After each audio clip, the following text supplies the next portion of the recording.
Yo.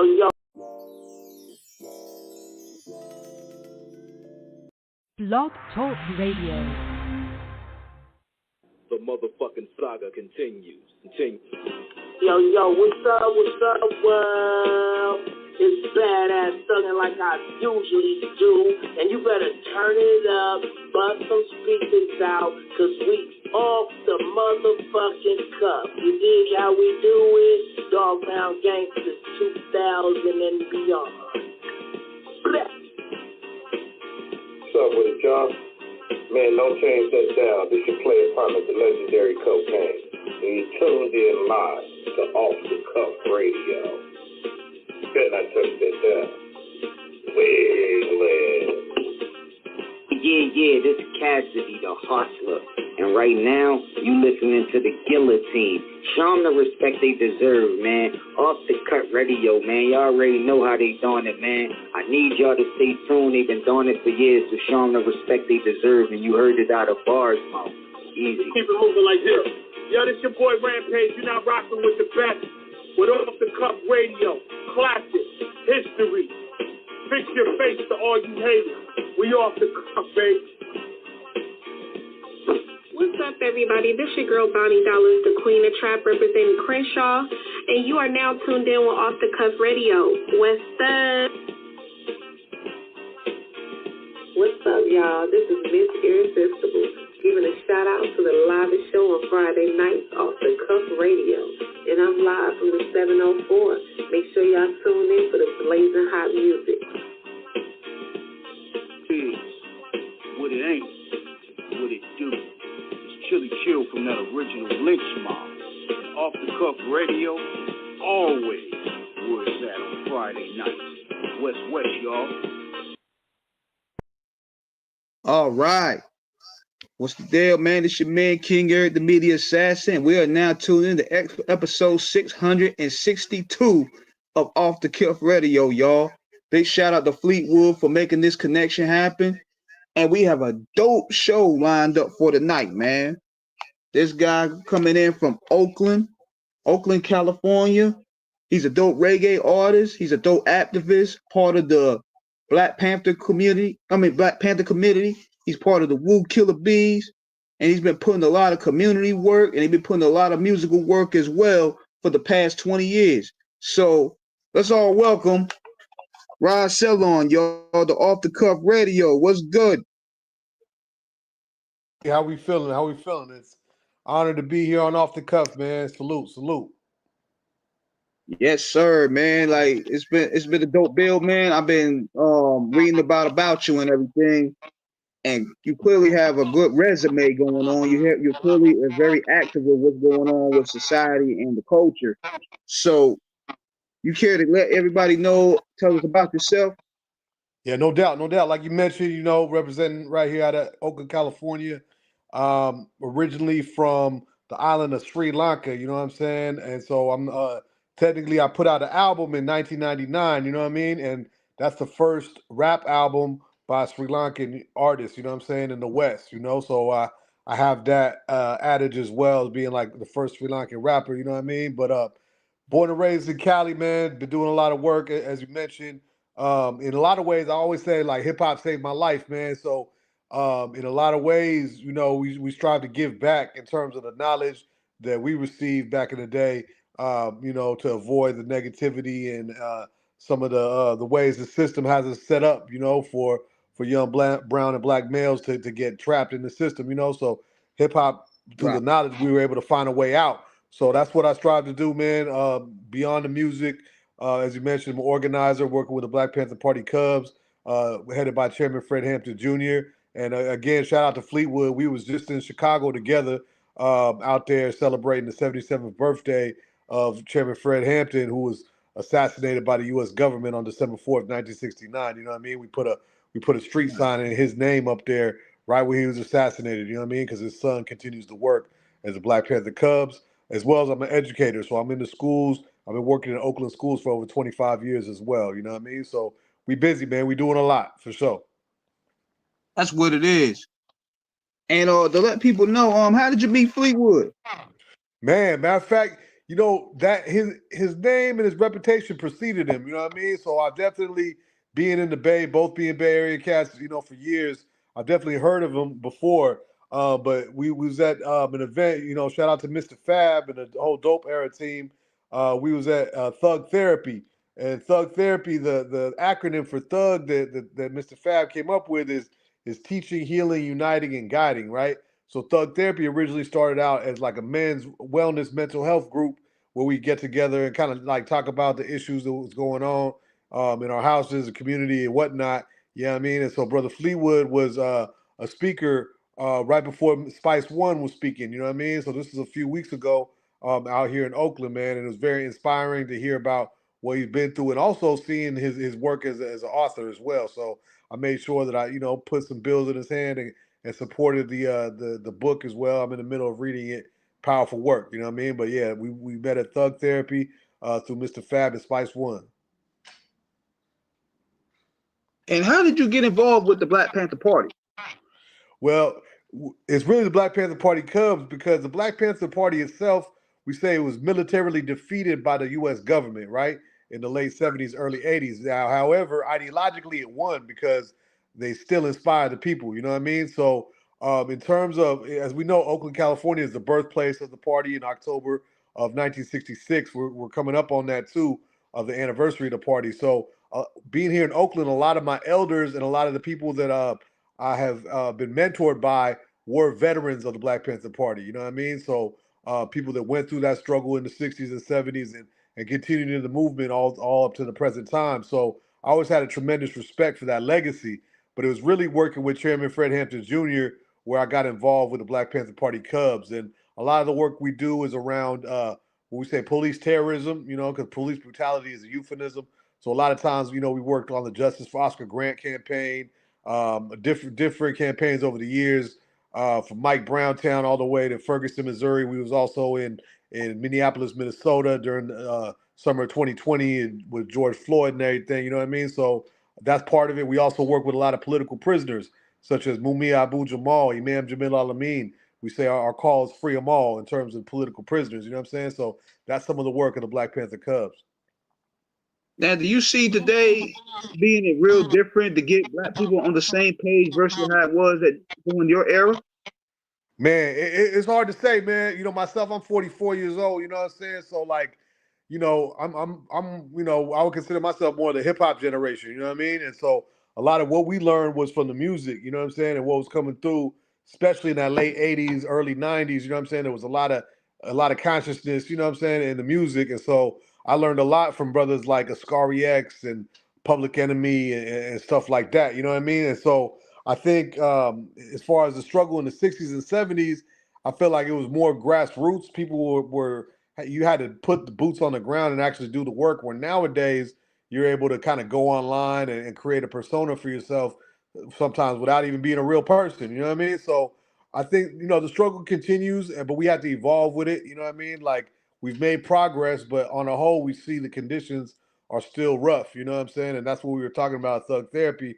I was mentioning, you know, just having some of the young men that I've mentored over the years, you know, some of them losing their lives to street violence and to the prison system as well. So there's still a lot of struggles going on, man. So we got a long way to go, for real. Man, you brought up an interesting name, man. You brought up Ascari X, man. Like, to me, he was like the militant pro-Black version of Spice One. Facts. Yeah, that's my big bro, man. We actually have a lot of music together. If you look up Celyon, Ascari X, you'll find several songs we've done over the years. And so when I first moved to the Bay, I moved to the Bay in about 99, you know what I mean? That was right when he dropped that Ricky Murdoch project, and that's all I listened to. And then he ended up getting locked up. But when he was locked up, some of his people told me that he wanted to get a hold of me. And so we ended up corresponding while he was in what he would call the hidden universities, you know what I'm saying? Or the concentration camps out here in America, you know, the prison system. And so when he was in there, we were writing back and forth, supporting each other. And then when he got out, I believe in 2006, we touched down in person and got in the studio, man, and been working ever since, man. Definitely a legend. He's going through some struggles to this day. You know what I'm saying? I feel personally, I think the government targeted him, and you know, he at one point when he was locked up, he was in a medical facility, and he really hasn't been the same since, man. And it's sad because, again, like you said, he was revolutionary, straight militant. You know what I mean? Brilliant, brilliant brother, man. I mean, this dude, Ansel Muhammad, so-called Scary X, he's one of the most knowledgeable people that I've ever met in my life, man. So shout out to Ansel Muhammad, you know, Scary X, Sajada Lahu. Man, that's some rare content right there, because you know he played a pivotal role in that Oakland political rap movement, even with my cousin Paris. Big shout out to him as well. Oh wow, that's your cousin, man. Yeah, salute to Paris, man. Gorilla Funk all day, no doubt. Yeah, X is critical, man. He doesn't get mentioned enough in terms of his impact. You know what I mean? Even Dead Prez, the group out of New York and Atlanta and Florida, they had to come to Oakland to ask permission to use the acronym RBG. A lot of times when people think of RBG, they think of Revolutionary But Gangsta, which was what Dead Prez came with. But the original RBGs were right here in East Oakland, 72nd and Seminary. You know what I mean? And those are the Righteous Black Gorillas, which was Scary X's people. So they got permission to use that. So again, yes, X has a huge, huge influence, man, and very underrated, you know. So I'm gonna always keep his name in the mix regardless, you know. Yeah, definitely let him know, man, that he's appreciated out there, man. And we know we keeping the name alive because you know he's a part of the culture. For sure. Indeed. No doubt. From then till now. But yeah, going back into you, what made you get started into, you know, getting into music in the first place? Yeah, man. I think for me, I was really involved with the culture, man. Like, you know, in the 80s, first started to do like I think it first started trying to break dance, you know what I mean? Wasn't too good at that. Then I started to try to do some graffiti, you know what I'm saying? I wasn't too good at that. So eventually we started a DJ crew when I was in junior high, you know what I'm saying? So about 13, 14, but I didn't have enough money for turntables. So I ended up being on the microphone a lot when we was doing our house parties and stuff like that. And back then, and this is like the mid 90s, you know what I'm saying? So it was like big time battle rapping. So we was freestyle battle rapping anybody. If you wanted to get on the mic at one of our parties, you had to go through me. You know what I'm saying? So basically turned the battle rapping into songs once I met my crew down there in Santa Ana, California, man. They really put me up on game about how to actually turn a long ass rap into a 16 bar verse and make a song out of it. You know what I mean? So I always give huge respect to my crew, Youth of the Nationals, you know what I'm saying, all my big bros, because, you know, in a lot of ways they gave me a lifeline, man, of being able to find that creative outlet, you know, and here I am, you know, whatever, 25 years later, is still going strong, you know. Now, who are some other musical influences that you would cite as influential for your craftsmanship? Yeah, definitely. As you mentioned in the intro, you know, while I rap, I oftentimes do a lot of reggae crossover music. So obviously Bob Right. Marley being the king of reggae, you know what I'm saying? But even more than Bob, I would say Peter Tosh, you know what I mean? Peter Tosh was another one, another revolutionary artist who came with a very militant message, uncompromising, you know what I mean? And I always was really inspired by his approach, you know what I mean? Of really, again, being uncompromising in terms of the message, not worrying about who he's offending or how he might get whiteballed or whatever, man. He just went for it, you know. And later on, there's other dancehall artists such as Sizzla, who's a good friend of mine. I represent Judgment Yard as well. His crew out of Kingston, and he's a big influence too. So everybody should check out some Sizzla music. We're actually celebrating 30 years of Sizzla Kalonji's music right now. You know what I mean? So yeah, and I got some videos with him as well. You can check out my single called Prayers Up, which is a video that we shot out in Jamaica last summer. You can check that out, me and Sizzla. And you know what's wild is with Jamaican culture and hip hop culture and reggae culture, it all intertwines, and they even had their own circle of battle rapping called the Clash. No doubt about it. You know, and you gotta remember, going back to the South Bronx, DJ Kool Herc, who is considered the father of hip hop culture, is Jamaican himself. You know what I mean? So a lot of what he was seeing was the clashes, as you was mentioning, the sound systems battling, the guys on the mic toasting, going back and forth. And he basically applied that same kind of structure to the South Bronx, except instead of doing it in the yards in Jamaica, they doing it in the projects out there in the Bronx. You know what I mean? And boom, now we got hip hop 50 years later. You know what I'm saying? So there, yeah, man, you coming in there, you working on your your baby, your first project. Tell us what was your mind frame going to that, and how do you feel about it many years later? Man, it's crazy, man, to think about it because even back then, it was a cassette tape. I was so excited to produce a cassette tape. You know what I mean? Like motherfuckers don't even know what a cassette tape is nowadays, our young generation, you know what I mean? And so for me back then, it was like there was groups such as Hieroglyphics and Living Legends, you know what I mean? Freestyle Fellowship. Everyone would always have tapes, you know what I mean? It was really about having an underground tape. So for me, it was like, oh man, I wanted to be in that mix, you know what I'm saying? So when I linked up with my first producer, it was really about doing something original. Because back then, you didn't want to sound like nobody else. You didn't want to like biting was considered like that's like the worst sin in hip hop. You know what I mean? Where now everybody sounds similar. You know what I mean? But when I was coming up, you had to differentiate yourself. So that was one thing that for me was like, all right, let me tap into some of my cultural roots and use samples that people haven't thought of before. I remember I had a song called Unplugged where I talked about the new millennium coming in, and we ended up sampling that modem sound. You know what I'm saying? The sound of the modem with the dial-up, you know what I mean?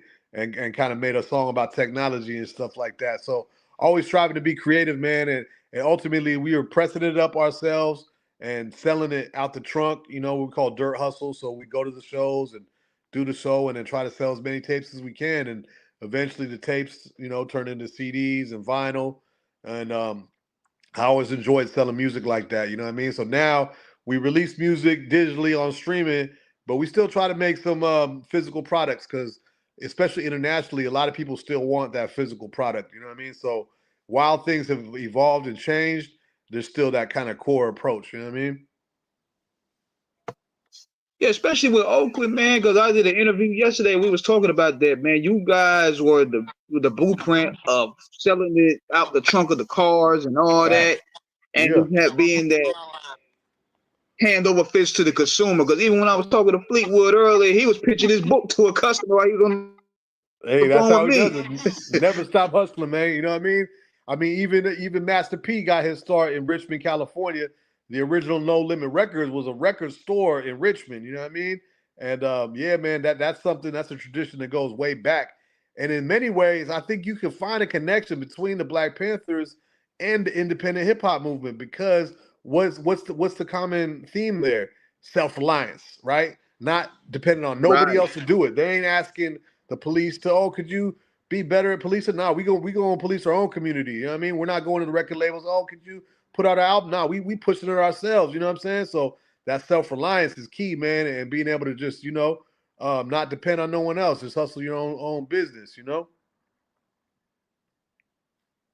Yeah, most importantly too, you also get to own your messages too, because we know how it is when you go into these labels and stuff.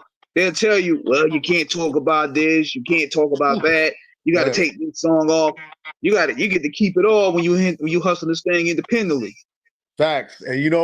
And sometimes we've faced, I mean, me personally, I faced the consequences for that, right? Like even I'll just a couple of little quick stories, man. Like I was on a record label, independent record label back in 06 to 08 called Throwback Records, and we put out a video called Better Be Ready with Dead Prez. A week after the video drops, our studio got raided by the DEA. It was actually on World Star and stuff. You can actually find it on YouTube. If you look up Ross Celyon DEA raid, you can see the footage. And then, years later, I'd go back to I went to Sri Lanka and I was performing. Oh, I did a song out there, which is like a post Civil War peace anthem that got banned by the government. Fast forward a couple years later, I'm over here in Oakland working at a nonprofit, and the FBI shows up talking about, they want to talk to me. They got an anonymous tip about me and crazy stuff like that. And here I am, just an underground independent artist, but I've had the U.S. government on several levels, foreign governments. You know what I'm saying? Like at the end of the day, if you speaking the truth, man, you a threat to the system, regardless of how small you think you are. We shouldn't underestimate the power of our own voices. So for me personally, I know I could never be in any situation where I'd compromise my message because that's the only reason why I do this, man, is to get that truth out there, Now, do you think, looking at the landscape of hip hop today, do you think that's a part of the main reason why a lot of these guys don't really want to, speak truth to power? Because they ain't built to deal with that type of shit. Yeah, no doubt about it, man. I mean, there's a fear factor there. You know what I'm saying? Like, cats want that security. It make I can't even knock them for it on certain levels. Like you said, like not everybody can be the Black Panther of hip hop like Paris. You know what I'm saying?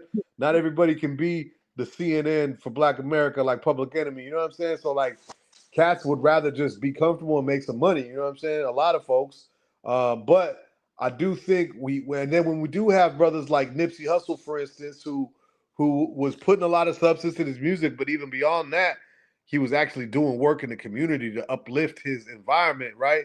And then they take him out. You know what I'm saying? Other, when we think about Tupac Shakur, man, imagine what he would have done if he lived past 25. We don't know. You know what I'm saying? It's crazy. So yeah, man, I just I always say no one can do everything, but everyone can do something. And I think the more that things get repressed, and the more we get situations like like this dude that's in power right now in the White House, like I think people will want to speak up more, man. I'm hoping, you know what I'm saying? Even Kendrick, like I give Kendrick a lot of props because in a way, like what he did going against Drake, that was going against the machine, you know what I'm saying? In a lot of ways, and doing it with lyrics, man, doing it with straight up bars and not doing it with no gimmicks, you know what I'm saying? So I appreciated that. Yeah, it's interesting that you bring that aspect of the battle up, man, because that's really what this was. Because Drake was, to me, the corporate representation of what hip hop really is. Even though, yeah, he 100%. makes some catchy songs, he can make some catchy songs here and there for what I consider vibe music. Right. But you can tell that he's a caricature copy of what the industry wants. 100%. Even you can tell when you listen to his interviews versus how he raps. He's rapping like he's from Atlanta, but he's talking like he's from the suburbs somewhere. You know what I'm saying? So it's like something ain't adding up. And to that point too, as far as K-Dot, like everyone remembers Not Like Us for the beat and the hook and the A minor, but like think about that third verse, man. What he was talking about when he talked about the history of Atlanta and the exploitation of culture. He went deep on a battle rap track, you know what I'm saying? And ended up being one of the biggest songs of all time. Facts, man. And even going back to that third verse, he breaking down slavery. I'm like, dang, man, he dropping science and he taking this man's soul. Yo, for real. And so honestly, that last summer, man, that gave me a lot of hope for the future of hip hop. Cause I'm watching the babies, man. Cause as I said, I'm an educator, right? So I'm watching my youngsters kind of processing what's going on. And some cats that used to be hardcore Drake fans are like, oh yeah, this ain't it, Drizzy. You know what I mean? And so like, yeah, and so I think we get shifts. Things move in cycles, man. You know what I mean? So I never underestimate the people, because I know the people themselves, that's where the power is, man. That's why we say all power to the people. So I always have faith that the people will find the truth, you know what I mean? In different forms. And another thing too that I noticed has changed too, as we went on into the 90s, was radio. Radio used to be the tool that gave every artist a shot, regardless if he was underground, regardless if he was mainstream, regardless if he was militant, party. Anybody had an opportunity as long as they had dope. Man. But you notice, like in the late 90s, something like a shift happened. It's like only one sector of artists started getting played. Yeah, no doubt. And there's consolidation that happened with that corporate monopolies, where it's all of a sudden it's literally like only 2 or 3 companies that run every label, and 2 or 3 companies that own every radio station, clear channel programming, right? So everything is programmed, you know what I mean, and very limited, you know what I'm saying? Even we were talking about Wu-Tang, like I remember Wu-Tang, they were blackballed from or whiteballed from Hot 97 all through the late 90s and to the 2000s, that's the time when Puffy was coming out with the flashy suits and all that. Wu had the hardcore message, but they weren't even allowed to be played on New York radio like that. You know what I mean? So yeah, it's a trip. But thankfully for platforms like Off the Cuff Radio, you know what I'm saying, independent platforms and podcasts, I feel like people are starting to tune in beyond the mainstream. You know what I mean? Folks find what they want to hear and are able to find it these days, which is dope. I love to see that. Yeah, man, it's a race in the gatekeepers, so to speak. Man, for real. Yeah, that's a beautiful thing, man. So salute to you for keeping this platform up and inviting artists like myself, man, because I don't always get the opportunities, you know what I mean, to be able to even speak on what's going on. So I appreciate it. Absolutely, man, because you guys are a part of that bloodline of keeping that energy alive because y'all speak for a different sector of people that's going through the shit, you know what I mean? And they need a voice. No doubt about it. Man, that's real talk. And going into, I'm gonna ask you this too. You know, that's also correlated to the Drake and Kendrick thing. What are your thoughts of ghostwriting? You think that the minute a rapper found he get a ghostwriter, that it knocks his reputation down some notches? Whew, man. I mean, personally, I do, but I'm kind of more of a purist or whatever. You know what I mean? And so I get it. Like I know there's been ghostwriting and R&B and all kinds of genres forever, but when it comes to hip hop, man, when it comes to rap, it's so personal. Your lyrics are such a representation of who you are, man. It's really hard for me to really respect somebody that 100% uses ghostwriters, right? Like if you use a ghostwriter to help you with a couple things here and there, that's cool. You know, I'm not mad at that. I've even had people ask me to help them out, you know, with certain songs, bars or whatnot. You know what I mean? But if Mm-hmm. if you're 100% of a ghostwriter, that oh man, I don't know, man. I feel like you more of an actor than an artist, you know? Yeah, they get the whole track laid for them as soon as they hit the studio. They like to get the whole 16, the whole bridge, everything laid. They don't write nothing. Yeah, that's crazy. I mean, you basically Milli Vanilli, you know what I'm saying? So it's like, yo, yeah, man. You know, but I mean, I think Kendrick even called that out, right? What did he say? Yeah, Something about 1 on 50 on one if I got to go against your ghostwriters. You know what I mean? That's cold. yeah. Because it's not easy, man, to write. That's the thing that makes hip hop, man, is or MCing at least rapping. That element of hip hop is the writing, man. Like even for me, like writing is a sacred task, man. Like I don't I don't rush it. I don't force it. Any songs you hear of mine, that came through an organic process. You know what I'm saying? This stuff has to come out naturally, you know? And I think it's a very spiritual thing too. So, man, that leads us into another conversation that we could talk about is like where it's moving into the artificial intelligence being part of making music now, where people have whole fake, personas that are created that are making raps, making beats, all with AI, and that's mind blowing, man. That's really crazy. Yeah, what's your thoughts about the supposed AI takeover in the music industry? You think the music industry is prepared for it? Man, I don't know if it's prepared for it. The music industry's been through so much, but I think AI is not going nowhere. It's definitely here, but I think when it comes to music, man, there's something soulful about it that it's like you got to be able to hear and feel the difference, right? Like for instance, even when Drake again, I don't know, we keep talking about his battle, but it's all good. Even when he did a song where he used the Pac voice and the Snoop voice, you know what I mean? You could feel that it wasn't real. You know what I'm saying? Like that, it kind of sounded like Pac and Snoop, but it really didn't sound like Pac and Snoop. You know what I mean? Like you could feel the lack of heart in it. You know what I'm saying? So I'm hoping that people will be able to suss out the real from the fake, you know? Yeah, they slowly doing it. True. Just like Yeah. even when you have right now, you have the whole renaissance of older rappers getting back into the fold and getting popping again. Like the Clips opened that door. Man, for real.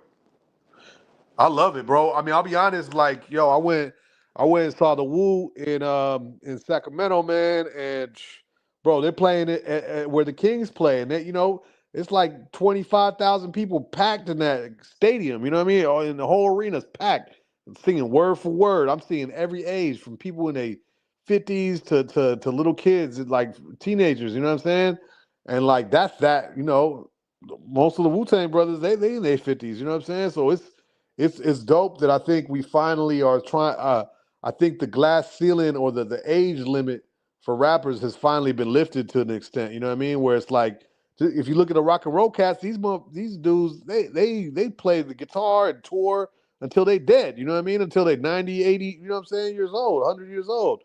But for some reason, for rappers, it's like, no, they old and washed up. But it looks like now, I think it's starting to shift where the legacy artists, the golden age classic artists are able to sustain it, you know what I mean? And don't have to try to change who they are to try to sound like the new generation, because every generation is gonna put their own twist on it, and that's cool. That's what hip hop's all about. You know what I mean? I'm never mad at the young generation. You know what I mean? I'm not one of them cats that like looks down at the youngsters and be, oh, everything y'all listen to is trash, and just hating like that. Hating old head. You know what I mean? I could never be that. But at the same time, I do appreciate my generation for what we bring. You know what I'm saying? Every generation, really though. I see the value in it. Right. Mm-hmm. Yeah, man, because there's so much talent out there. It really and we is. can't really. There's a lot of young, hungry. I call it young blood coming in.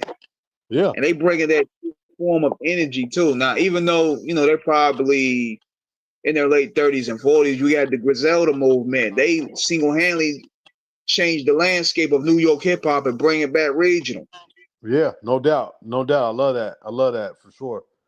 It's positive. That along man. with Rock and all those guys, man, they really changed the landscape back. Because that's one thing I miss about the hip hop culture at that time was the regional sounds. Right. Because at some point it's like, man, Andre 3000 was prophetic, man. When he said the South got something to say, he was not lying at that Source Awards, because basically after that, the Southern sound took over. You know what I mean? Where everybody's a trap rapper, like regardless of where they're coming from. You know what I mean? Even out of New York City. Right. So yeah, I was thankful for those cats that you mentioned. They kind of bringing back that actual East Coast authentic stuff.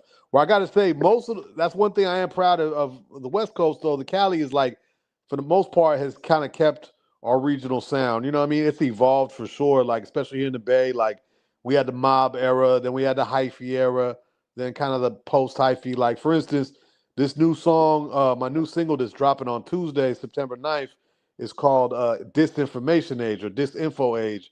It is produced by my man, a.k.a. Frank. And young Frank, he's part of the HBK crew, you know what I mean? With I Am Sue and them cats, you know what I'm saying? And those dudes, they had their own movement kind of post-hyphy, you know what I mean? And so I feel like there's a balance there. It's like you can hear some of the mob influence in there, you can hear the hyphy, and you can hear some of the modern sounds. So I'm hoping, that this music, this new single in particular, will be able to resonate, you know what I mean? Because one thing for me is like, I don't ever like to pigeonhole myself for only like one audience, you know what I mean? Like, we try to make universal music that everyone can enjoy, you know what I'm saying? Absolutely. And Mm-hmm. then tell us about this. Tell us about connecting with Capadonna. I know you got a new song with him right now. Yeah, that's that, man. That's just in the works, man. I literally announced it today. That was my big announcement. I kind of been teasing it out all week, man. But if you look, I've been working with a lot of the Wu-Tang Killer Bees over the past like 4 or 5 years. I got a whole album out with Timbo King, who is a prominent Wu Killer Bee out of Brooklyn. We just dropped the album. And so I've been working with a lot of clan members, you know what I mean? A lot of the Wu in different forms, not just with music, but also building. Shout out to Power, who founded Wu Wear, the clothing brand. I work with him as well. And essentially, man, it's the family, you know what I mean? And because I kind of got brought into the family, different connections were manifesting. So yeah, man, very thankful to have this joint with Capadonna coming up. We should have it probably done by the end of the month. And it'll be part of my next project that I'm gonna put out. And I'm aiming to put that out before the end of the year. And it's gonna be kind of a Wu kind of themed album.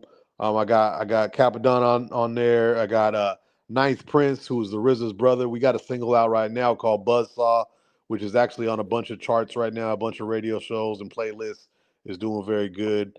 And I got another kind of secret one, man. I got to keep that one stashed, but it's another connection to a Wu-Tang Clan member song coming out, produced.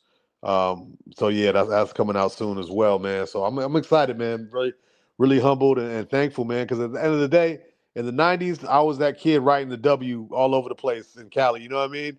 And so Yeah. for me to be working with these brothers and to be considered a Killer Bee myself now, man, I could never even have dreamed that 20 plus years ago. Yeah, that's a beautiful thing, man, because it's like, you hear stories when you meet your hero. You know that old slogan, don't ever meet your hero. So True, right. when you meet some of these guys and they solid, I'm like, Okay, thank God, man. 'Cause I don't have to throw this nigga albums away. You know what I mean? Man, He's nah, all for right. real. Nah, for real, man.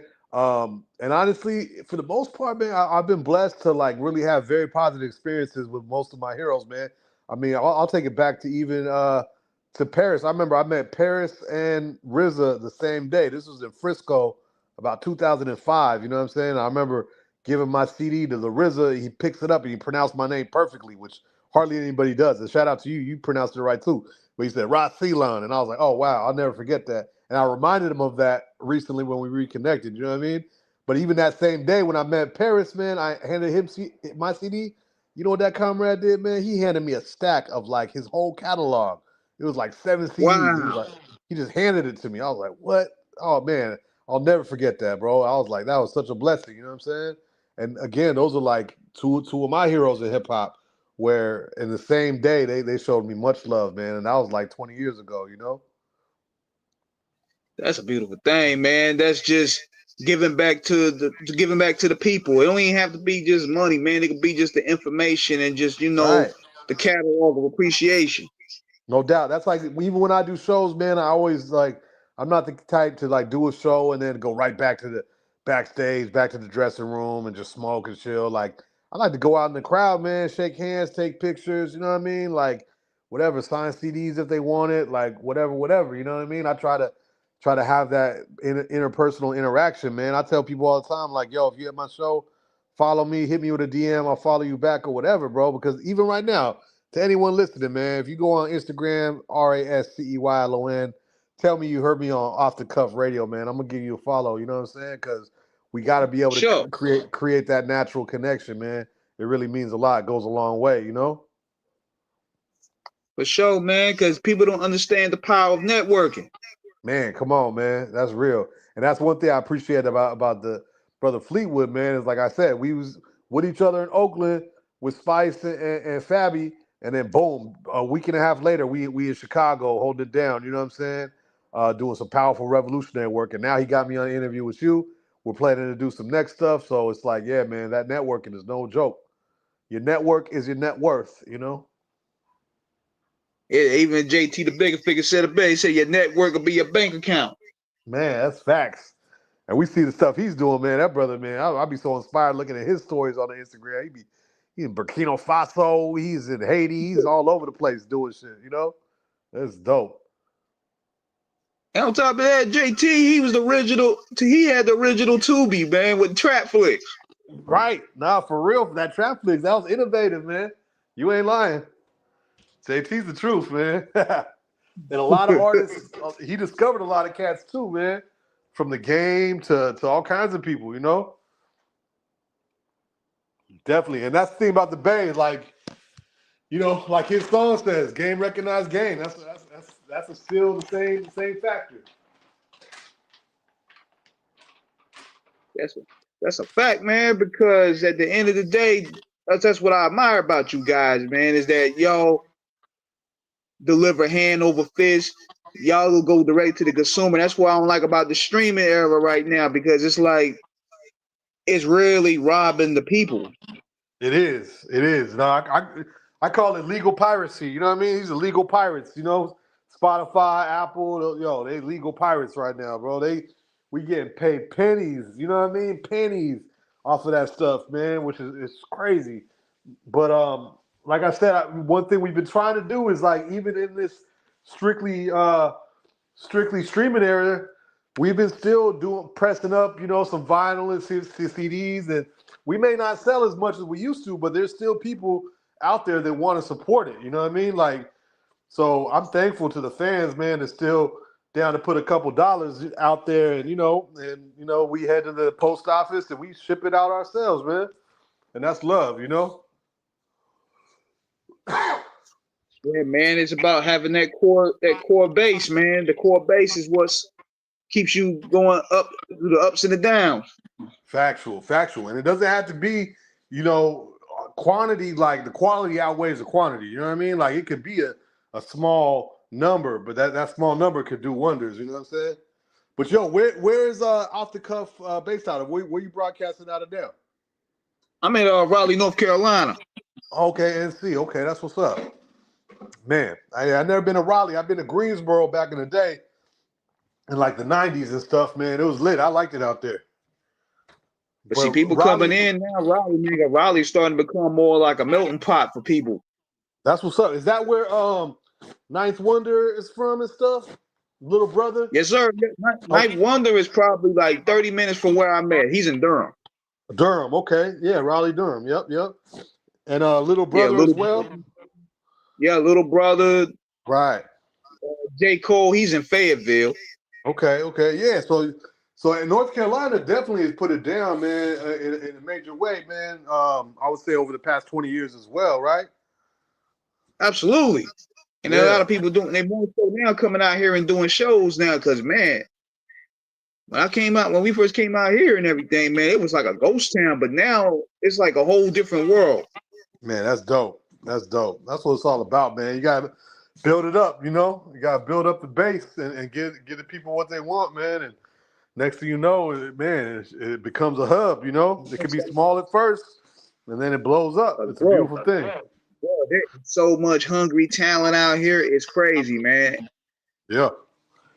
I mean, because that's the one thing I'll say, like, in terms of being able to make music and get it out, it's easier now than it ever was before. You know what I mean? Like, I'm from the era where literally we had to, like, save up money. Everybody put in a couple dollars just so we could go into the white boy rock and roll studio and record our stuff. You know what I'm saying? Like, on a reel-to-reel, you know what I mean? Yeah. Either that or a dirty 4-track and it sounds like crap at the house. You know, there wasn't no Pro Tools and nothing like that. You know what I mean? The internet and technology is so powerful that you can get a good idea, record it, upload it, and you own. You know what I mean? And I'm not even mad at that. I just want, we just need some quality control going on. That's all. Yeah, because people don't understand, man. Like, even at studio time, they were charging like what, $150 an hour? Oh, it was crazy back then, man. It was insane, man. I still like going into the actual studio. Like, I've had my home studio before, but to me, I look at going into the studio. It's like it's something sacred about that. You know what I mean? It's like going in the temple, man, to go pray or something. You know what I'm saying? Like, that's so I still save my bucks to go into the good studio for certain songs. You know? Yeah, that's what people don't understand, man. And then we ain't even talking about the mixing. We ain't talking about the mastering. We ain't even talk about paying the engineer to clean up the track. Right. Yeah, man. Like, it's no joke. No struggles, man. Those were the struggle days, man. That's why you had to force a hit record, for real. Straight up, man. Yep. No doubt. No doubt, man. But it's beautiful to see the evolution, and I'm gonna continue to stay productive, man. That's one thing. Is like now, it's like I ain't got no excuse not to be doing music. You know what I mean? Because again, like as easy as it is to do it, and now with all the connections I got and stuff too, I'm like, man, I just want to keep staying productive, man. That's all it's about,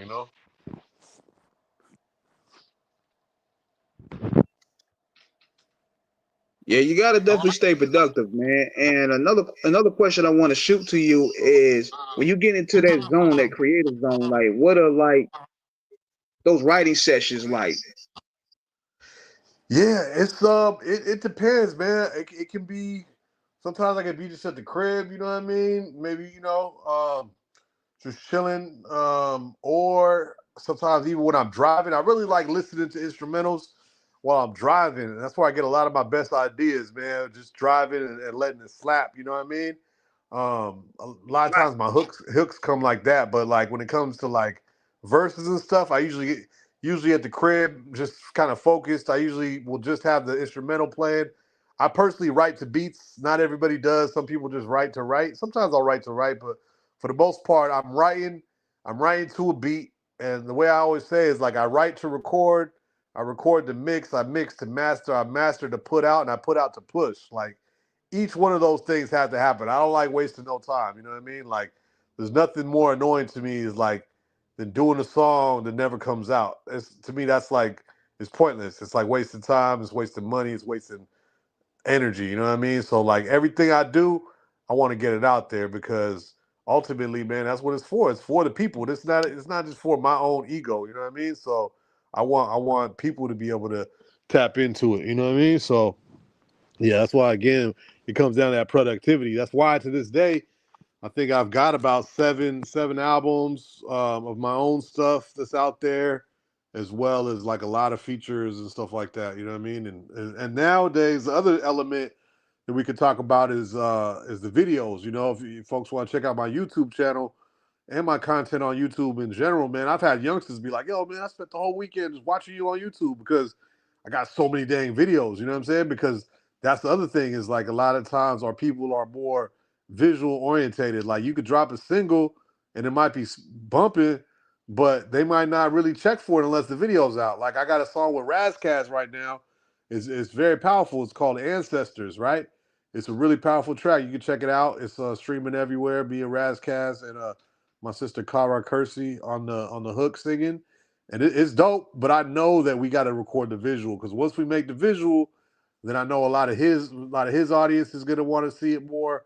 A lot of my people are gonna pay more attention to it. You know what I'm saying? So, and you know, we all like looking at videos. You know what I'm saying? We're in a visual era, so I think the videography is really important too. So, a lot of my videos, like I got videos again from recorded in New York, recorded in L.A., Oakland, obviously, Jamaica, all over. You know. Most def, man. And you know, as you know, we about to probably wrap it up because you know I'm on a Yeah. time restraint because you know I got some other things I gotta run into. No doubt. But yeah, this has been a real dope bill right here, man. And yeah, I appreciate it. We're definitely gonna support you every way, shape, and form. We definitely gonna politic a lot more off the air. No doubt, no doubt. I appreciate it. You use the right word, man. We building pyramids right here. You know what I mean? So yeah, I appreciate it. Yes, sir. And do you care to let people know where they can find you? Yeah, my stuff is all very easy to find. Everything is RASCEYLON. That's on Instagram, Twitter, YouTube. I think on TikTok it's the real Rascelon because there's a fake Rascelon on there. But yeah, you can find me RASCEYLON, man. Just tell me you heard me on Off the Cuff, man, and we'll build from there. You know. Most def, man. Yeah, big shout out to Fleetwood for making this happen. For sure. And also, be sure to check out the replays that we did this week, and also follow us on Da Vinci Clothing. Follow us on Screwball Radio, and check out my man, Celyon, right there, man. Right now with us on Off the Cuff Radio. Got some lot of dope projects in the works. Yeah, no doubt, man. State to state. Word up. One love to all the people, man. And salute to you again for the interview, man. It's beautiful conversation, man. I appreciate it. Yes, sir. Yeah, we're gonna definitely keep in touch, man. So yeah, on that note, we're gonna be up out of here. So catch us next week. All right, peace. Peace out.